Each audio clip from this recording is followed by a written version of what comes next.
send Granny for her birthday?" Owen's mother asked. "A giant hug," Owen replied. He opened his arms as wide as he could to show how giant the hug would be. "I'll give the mailman a hug and ask him to send it to Granny." Owen and his mother gathered up their letters and walked to the post office. Soon they got to the front of the line and Mr. Nevin called out next. "I want to mail a hug to my Granny. Will you please send it?" Owen asked. "Well, we don't normally send hugs, but I suppose we could give it a try." Owen's mother got a piece of paper and wrote down Granny's address for Mr. Nevin. Owen opened his arms as wide as he could and gave Mr. Nevin a giant hug. "Please make sure the hug is just as giant when you give it to the mailman," Owen said. "I'll do my best," said Mr. Nevin. Mr. Nevin smiled as he sorted the mail. Just then the driver came to collect the mail bound for the city.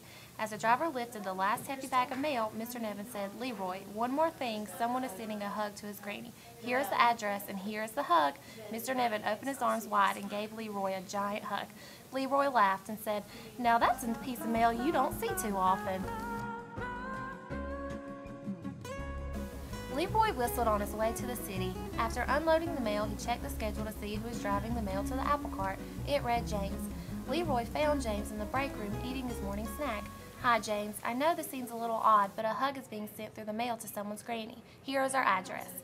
Leroy opened his arms as wide as he could and gave James a giant hug. James cringed. He didn't like hugs, but he would do his job. Later, James arrived at the apple cart. He raced to the bus where Amanda was getting ready to board.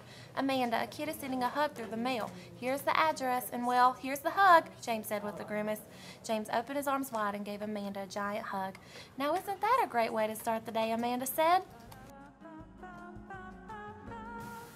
When the apple cart parked, Amanda went to find Chad, the driver taking the mail to Granny's town.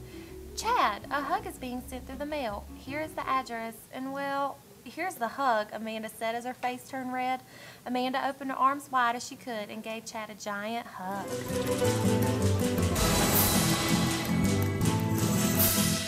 Chad chuckled and said, "Finally! Do you want to go dancing tonight?" "I'd love to," Amanda exclaimed. The next day, Chad arrived in Granny's town. As he prepared to return to the city, he remembered the hug. "Shelly, I need a word with you," Chad called. "A hug is being sent through the mail to a boy's Granny, and you are the mailwoman delivering it," Chad said. Chad opened his arms wide and gave Shelly a giant hug. "Granny will be delighted," Shelly exclaimed. Shelly stopped to smell the flowers as she delivered mail from door to door.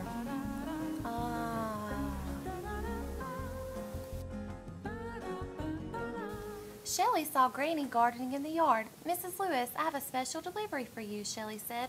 "Your grandson has sent you a hug." Shelly opened up her arms as wide as she could and gave Granny a giant hug. Granny grinned and said, "That's the most wonderful piece of mail I've ever received. You send that grandson of mine a big old kiss." Granny gave Shelly a big old kiss.